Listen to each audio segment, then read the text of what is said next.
Hello and welcome to the Joy CEO podcast. I'm your host, Lori Pine, and I have such a treat for you. We have Kate Haranis with us today, and you are in for quite an interview. She is going to talk to us all about how to up-level your visibility with your communication and how you are showing up. So, if you are new here to the podcast, welcome. I'm so glad you found your way to me. If you are coming back, you know I love you.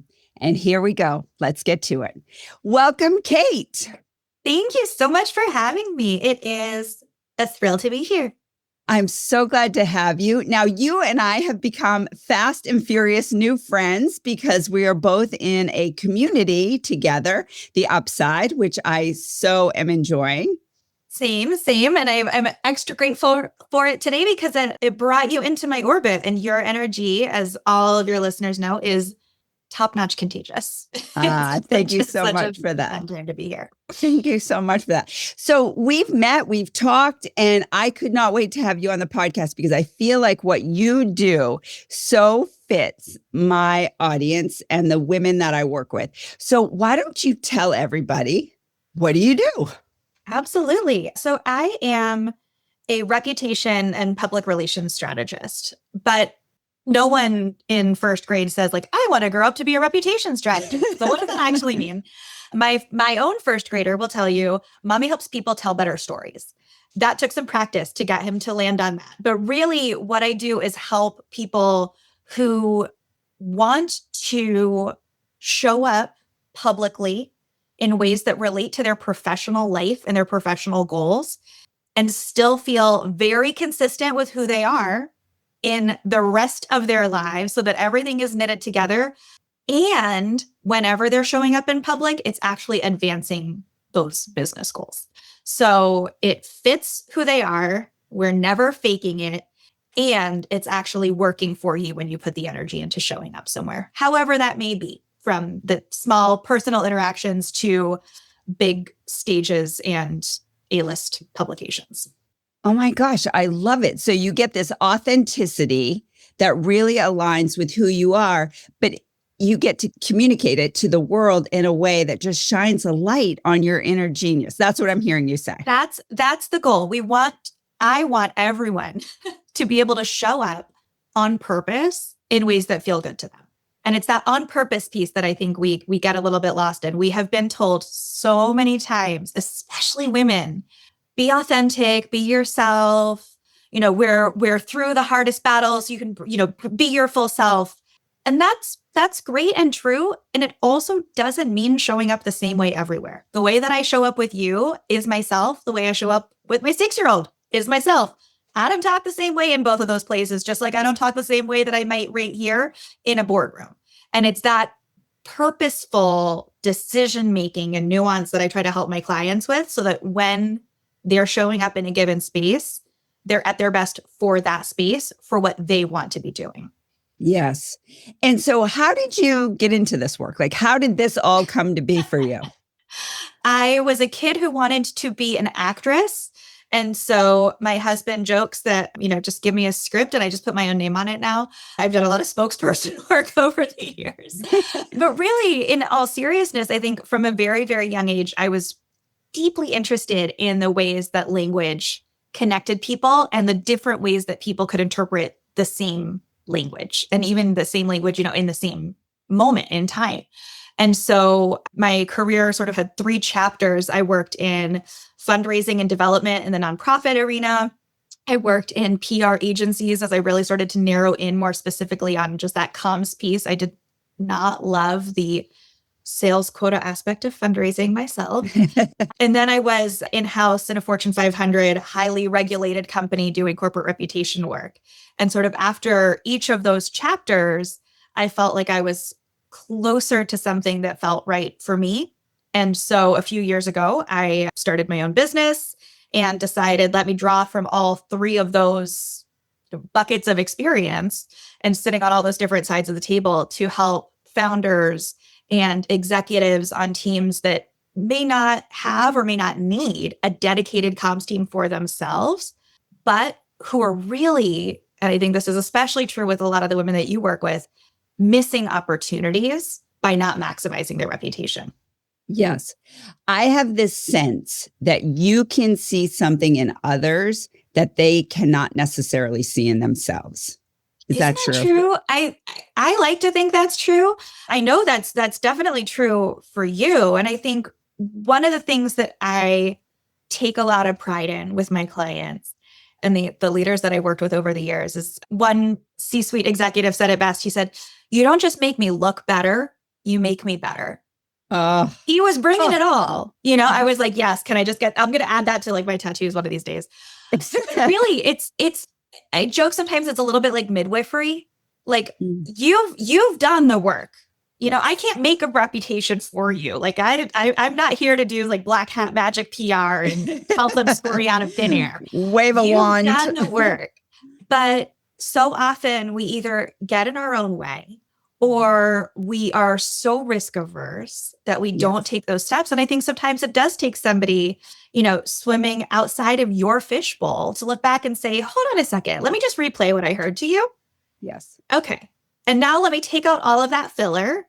Okay. And now let's take it a step further and pair it up with what these other people over here that you really care about, like what are they actually listening for? And when we can do those things and we see those pieces that everyone knows when it's right about themselves, when they hear it back. Yes. It's not new. No, it hits with the truth. Exactly. I'm not telling them anything they didn't already know about their own story, but to hear it streamlined, to hear it spoken with confidence, to hear it tailored to that person over here who needs to hear it. That's where the good stuff happens. It's almost like you're breathing belief into them. It's a huge part of it. I think, self-talk and our inner stories, there's a reason that I guarantee somebody listening just rolled her eyes like, oh, more self-talk. Because we're going to hear it till we're blue in the face because it makes all the difference in the world. It's a strategic advantage to distinguish between the discomfort of something that's new and something that feels off or misaligned. Right. Don't go after the things that feel off and misaligned. There's enough that's true. There's enough that's yours. There's enough room in the world. But don't take that discomfort as a signal that something is wrong. Right. That might be the signal that you are ready to stretch. Exactly. It's like go time. Yes. Exactly. Yes. So you have this line that I think is just so tremendous. You say being known within your inner circle may not be enough to achieve your goals. Oh, I feel like that holds some real tension. So let's talk about that. Yes, absolutely. And I'll be clear, it might be enough to achieve your goals. Depending on what your goals are and who's in your inner circle, you might not have to go any further. And that is fabulous. And I wish you all the best in it. But I think for most of us, especially most of us who might identify with labels like high performing or ambitious or purpose driven, there is something about what we do that we feel can be in service of a greater impact in some way, shape, or form. And even those of us with the most dedicated cheer squad in our corner, it is not enough to be known by the people who already know you if you want to maximize your impact. It's just not. I am not a mathematician, but like that math don't math. You have to be able to reach beyond the people who already know you. And I think we've talked about this before. This is something that I wish we lived in a world where the work speaks for itself. A lot of us, again, we've heard that over the years, or we've given that advice and we've said, keep your head down. And again, there's a time and a place for commanding a room and there's a time and a place for listening. And visibility isn't always about being the loudest, or the sparkliest. But that work that we do and the fact that our inner circle knows about it is not a guarantee that they're going to talk about it, that they're going to know what we want to do with it, that we are going to ever reach that second layer of people or that third layer of people. And so I think it can be easy in this type of work to get caught up on vanity and you feel like, well, I don't want to be vain. I don't want to be in the spotlight. I don't need that. Or people make me be, they love it, but it's like, that's not, that's not the core of what I want to do. I don't want to take time away from my zone of genius to chase visibility. I don't need everybody to know me. I don't need to be a household name. Well, great. Most of the folks that I work with are not household names. Right. And there are people outside of their inner circle who needed to understand what they do and why it matters so they can do more of it. Right. And That's the strategy. Exactly. Yes. That's the piece where like we want to show up on purpose. We don't need to be everywhere, but we want to be in the right places, in the right ways. And by the way, I happen to believe that that's possible without chasing your tail and going after 1,000 other million little things in the meantime. Like, it doesn't have to be a chaos game where you're chasing every little thing to get to that one big thing. Right. It's about picking the right stepping stones along the way. So I love that so much. And I feel like I can relate to that so much because I am like your ideal client. I want to have impact. I want to reach beyond my current inner circle. And, taking that inner voice that says, oh, you might be a little too big for your britches, or who do you think you are? Yeah. And, that's a lot of ego and reworking that to, no. I have something to say. It means something to the right person. How do I just get into that flow, into that stream where the math is going to math? Where the right people are going to hear about me and open the door. And that creates that ripple effect of all of the goodness of helping the right people, getting paid to help the right people, giving back, purpose, all of it. Magic. Exactly. And that's the sort of magic of it all, is when we can get past those limiting beliefs and those stories that we tell ourselves that somehow sharing what we do or talking about ourselves in some way is a moral question, which I think it feels like for a lot of women, it feels wrong to focus on themselves. Right.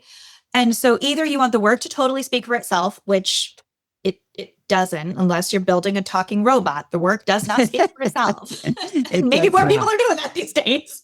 Because managers and bosses and VPs are so self-absorbed. They're really just paying attention to what's on their plates. Exactly. They're not paying attention to everybody else. We are all strapped for attention, and we are all strapped for resources. Even when we appreciate something so much, if someone's not planting that seed to say, okay, you love this, now do this with it. Yes.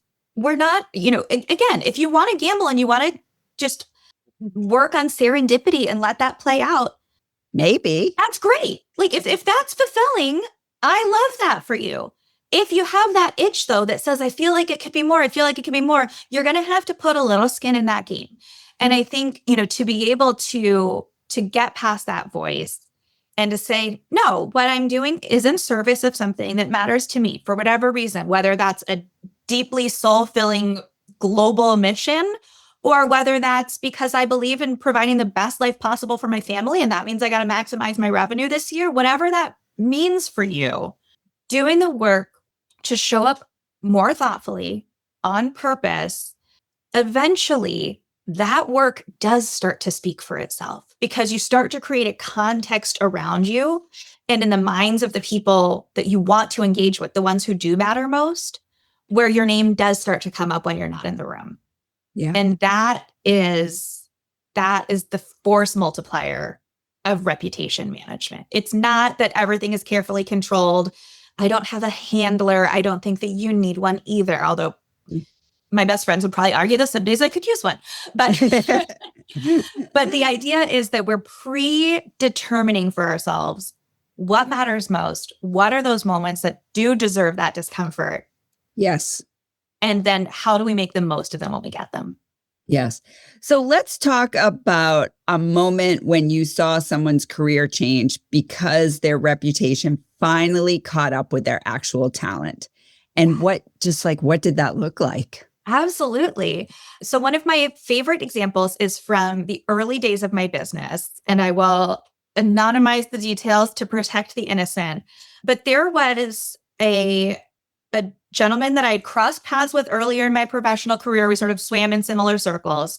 And when I launched my business, he said, I've been in this company for a while. I've been in an executive role here. I feel like I'm ready for something new. Can you help me sort of manage this transition? And he wasn't even totally sure in that moment exactly what he was after. He just knew where he wasn't right. Which, side note, I get those calls more often from men than women. Women like to have it all mapped out first, but that's another conversation for another day. And really, we worked together to figure out in this particular space what was his most unique experience. And there were a couple of different places that he'd been where other people had that job or this job, but no one had really had all three of those. No one had sat on all of those parts of this industry. Certainly not at the level that he had. And then we just started talking about it. And for him, it was honestly a matter of LinkedIn posts, which some people love, some people love to hate.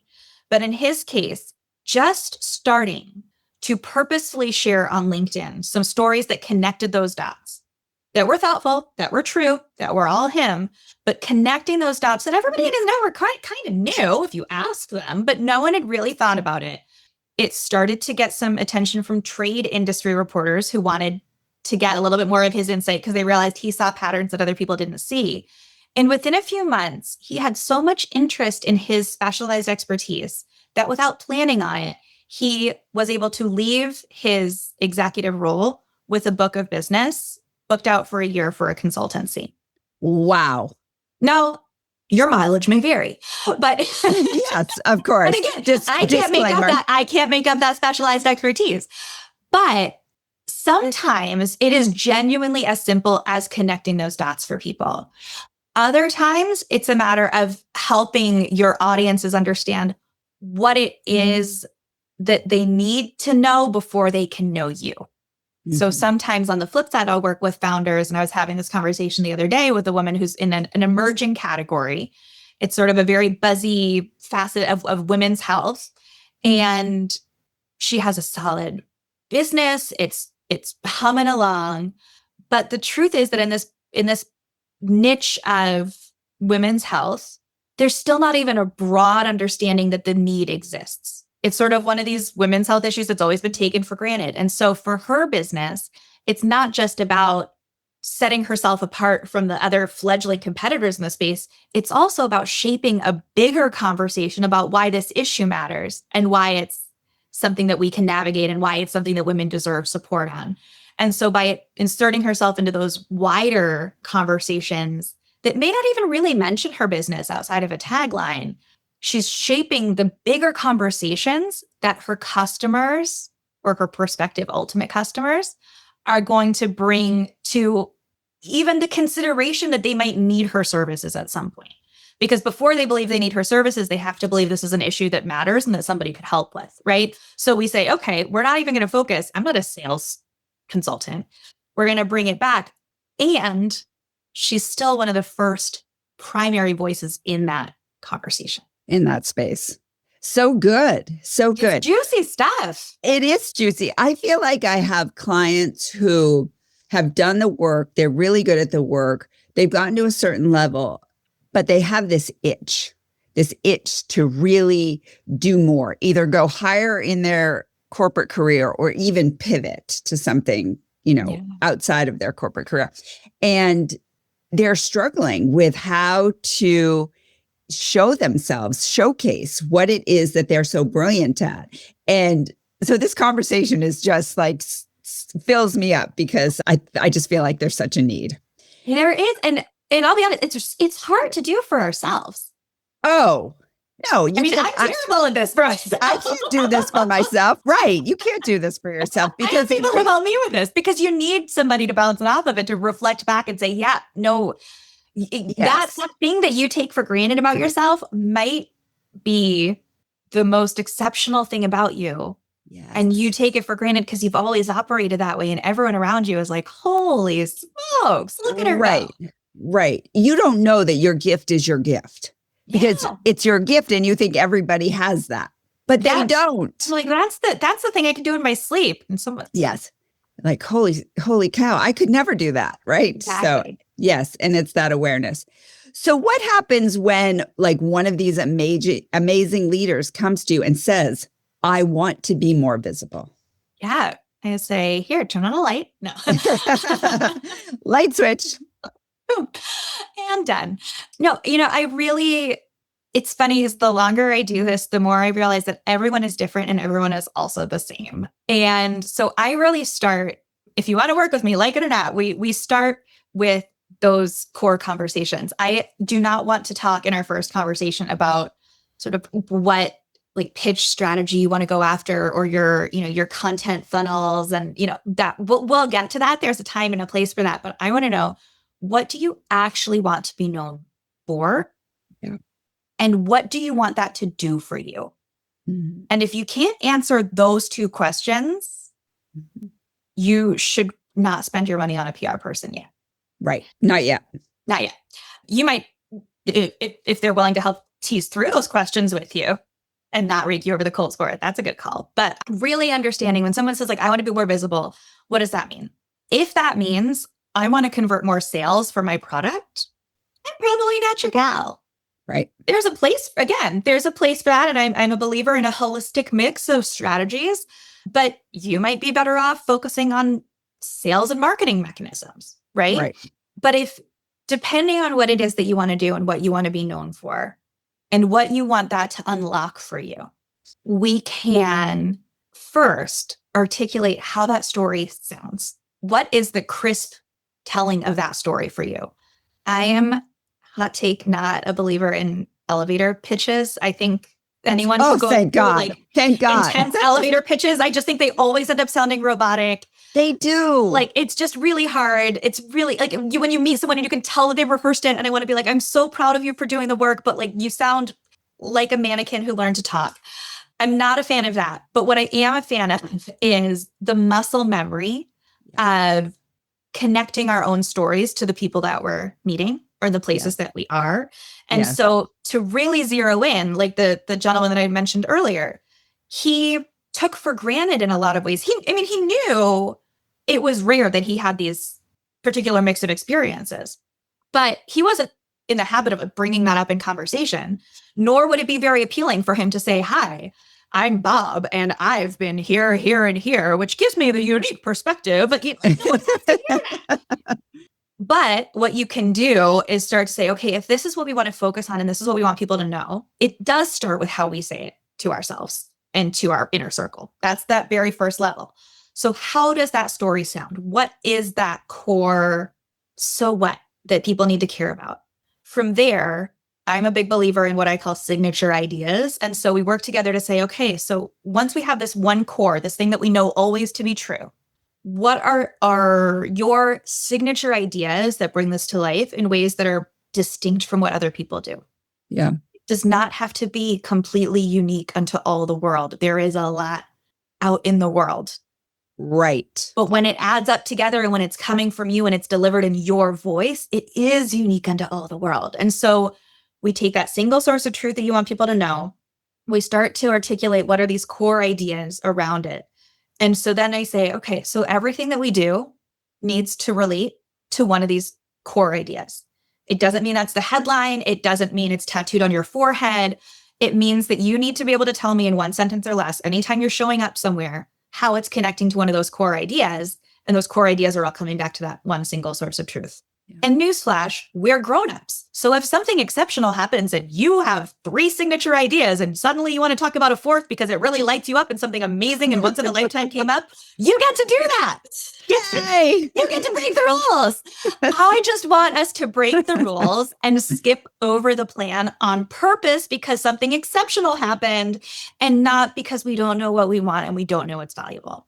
And so I find that when we start with that sort of core narrative and these signature ideas as a construct, then you take the same amount of time and depth and you look at the audiences. You say, of these people that I care about and whose actions matter to my success, what do they need to know? Is it just a matter that they need to know these things about me? Or in the case of the other woman I mentioned, do they maybe need to know some other things or believe some other things about this issue before they're even ready to really engage with me? I'm not going to succeed with a client who doesn't believe that PR has value, right? Like I'm not I'm also not going to try to convert that person. But, as an example, like if you're not there, you're not for me, and that's fine. So of the people that we want, what do they need to know? What can we influence? And then we start to connect the dots. And then you get into the comms strategy and tactics of it all, where you say, okay, so this is where these people are getting their information. This is what they're looking for. This is what matters. This is where we can start to show up. This is where you can plug in here. This is where you have control over it on your own. This is where we're going to, I'll say, take a risk, not a risk of something bad happening, but a risk of not getting coverage, where we're going to pitch more media that might be earned, where people might turn us down, but we're going to use that in other ways if they do. And you start to piece something together that not only, again, creates that ecosystem for you where the work does start to reinforce and you get a positive sort of snowball effect, but also where, again, you've pre-made so many decisions about what matters and how you're going to proceed, that you're not lost in the decision fatigue of it all when it comes up. You're saying, okay, I might not know exactly who I'm going to be pitching, next June, but I know what I'm going to be talking about, and I know how I'm going to know if they matter. Right. I think that is such an important framework, because how many people just want to jump to the tactics and the strategy and the, can you get me on Oprah and can you get me on the Today Show? Right. We just want to go to that. Right. Exactly. And that's where our brain fixates. But if we skip over those two very important questions that you have, what do you want people to know? So important. And what will that actually do for you if people know that about you? Then if we skip that, we're skipping the most important stuff. We're skipping the part that communicates what really is our unique ability, our DNA in the whole process. Exactly. Because, let's be honest, there's a gajillion executive coaches. There's even people out there talking about joy, but none of them have my actual thumbprint. And it sounds like that's what you're extrapolating. That's exactly it. And it is not a sort of deeply philosophical, navel-gazing 6-month activity. It is the people that I'm working with, and like the women you work with, they've done some things. They know what's up.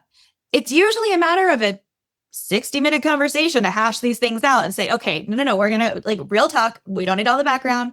Give it to me straight. Here's where it is. This is what I heard. Okay, are we there? And then maybe we're going back and forth one more round, right? It's not a revolution in your personal identity, but it is an understanding that if you skip it, that unique thumbprint is the thing you sacrifice. It gets lost. And I think more so than ever in these unprecedented times, that identity capital of reputation is the single greatest competitive advantage that anybody has, because no one can sound quite like you. Especially an AI bot. Yes. But you know what you are going to sound like if you don't figure out those two core questions first? You're going to sound like everybody else. That's right. Or at worst, like a bot. That's so important. And so, I'm thinking about my women who are in these very significant corporate roles. Yep. They are thinking, oh, well, my work's just going to speak for itself. What can we say to them, to really stress the importance of doing this work? Oh, my friends, you're my favorites. So I think most of us have a shared understanding at this point that even in the most exceptionally positive corporate workplaces, at least in the US, there is very little that we can take for granted at this point. Right. And so all other factors aside, the reality is that at some point, you're likely going to need or want to make a change.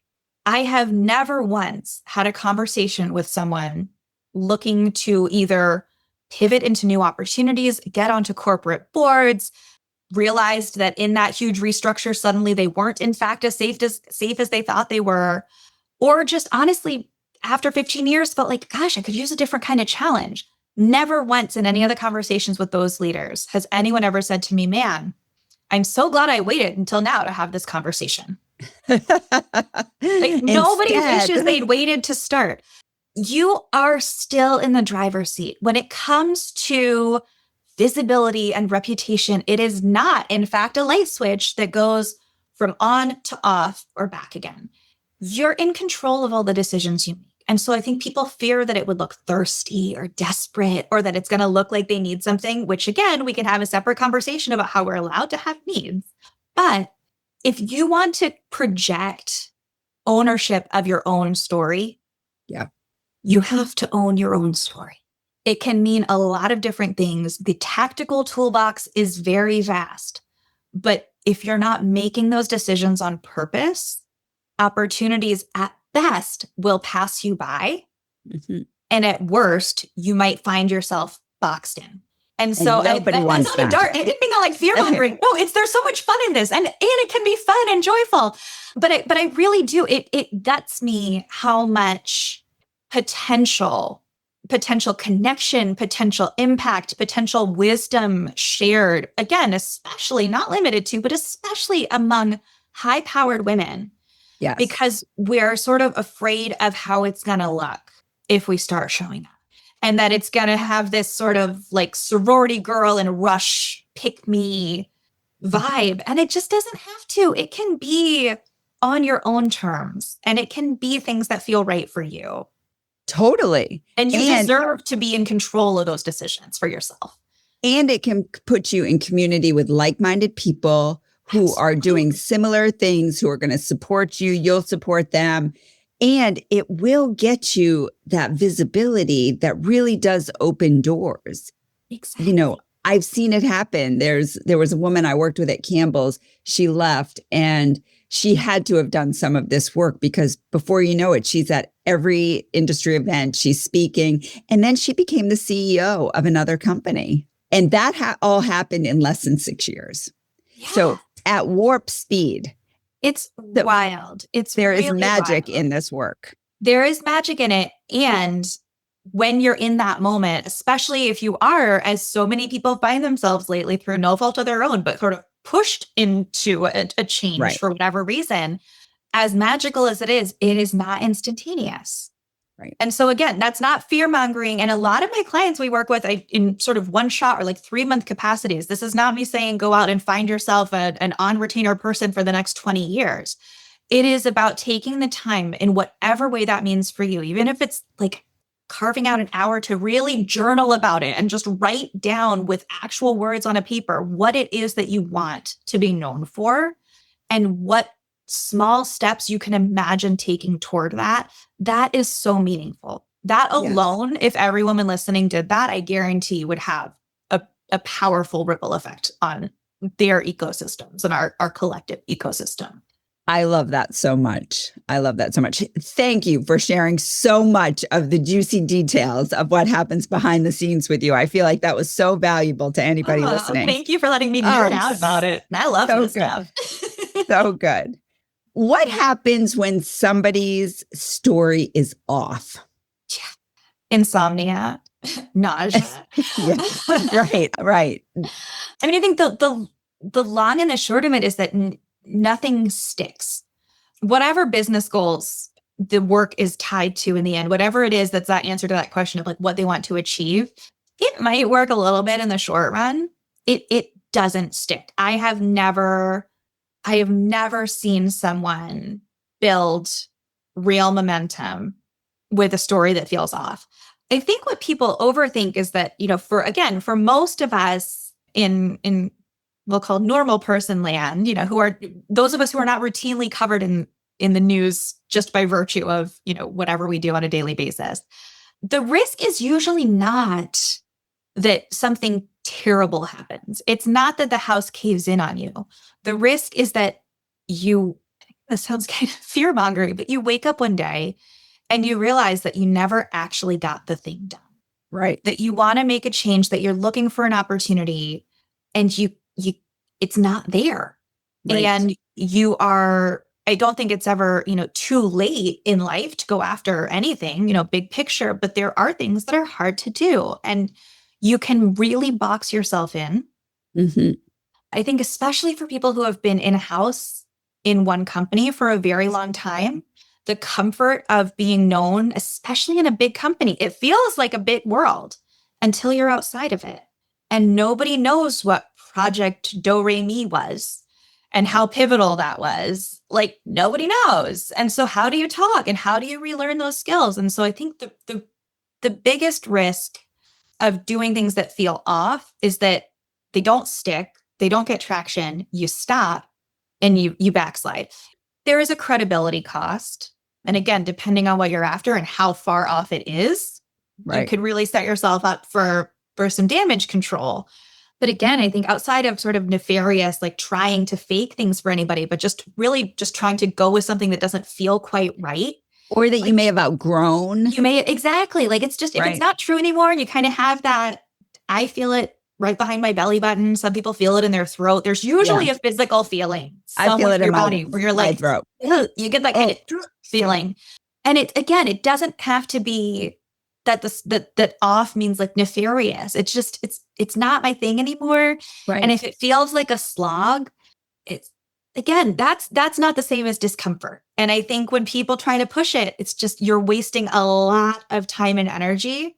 And then not only are you not making progress, but it's also pulling you away from all those other things that are the core of your work in the first place. Yes. Such a good distinction between that ick feeling and the uncomfortable feeling. The uncomfortable feeling trying to stretch you, that ick feeling going, this just might not be right anymore.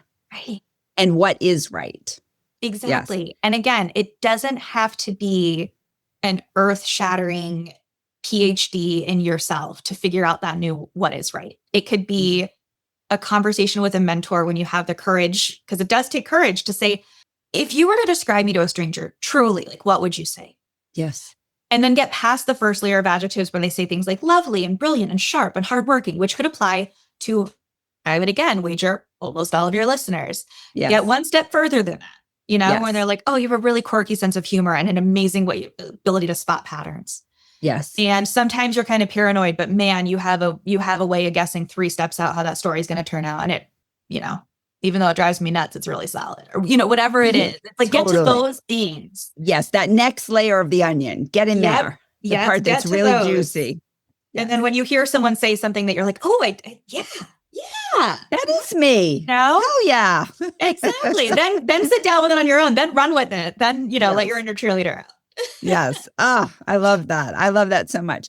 Is there anything before we wrap up that you would want to leave this audience with that we may not have covered? I would just reinforce your reputation is so uniquely yours. Yes. And you can do so much in your own control to make it work for you. Why would you not? So good. Your reputation is inside your hula hoop. That is some of the language I use. You can control that part. So why wouldn't you? It could exponentially change the trajectory of where you are heading. Exactly. If you don't control the part that's in your hula hoop, then what hope do you have for the rest of it? That's right. That's right. So instead of being busy trying to control other people, let's control ourselves, control what we can control, and see if that can take us to the place of our dreams. Amen. Amen. Kate, I loved this conversation so much. Where can my listeners find you? Well, they can find me on LinkedIn. I am the only Kate Haranis there is, Haranis. Also at haranisandco.com. But I'm excited to share, if I may, that as my own side project, just for fun, not for sales of any kind, I just launched this week, prhypegirl.com, which has some resources for exactly these types of conversations for women in particular who have been told, just be yourself, but we know that it's more nuanced than that. And yet also sometimes just need like the girlfriend who hypes you up in the college bar bathroom at last call, like that energy. Yes, girl, get it together. I needed a place where I didn't have to speak corporate. So folks can look at prhypegirl.com. Everything there is free. It's not a sales shtick, I promise, but it is hopefully a place to have a little bit more fun with these types of things. So I love that generosity. We will link all of that in the show notes for anybody who wants to find out more about Kate and her lovely generosity and all that she has shared with us here today. Kate, it was such a pleasure to have you on the show. Thank you so It much. has been such a joy to be here, Lori. Thank you so much. And thank you for making my day a little more joyful. My pleasure. Glad to have you.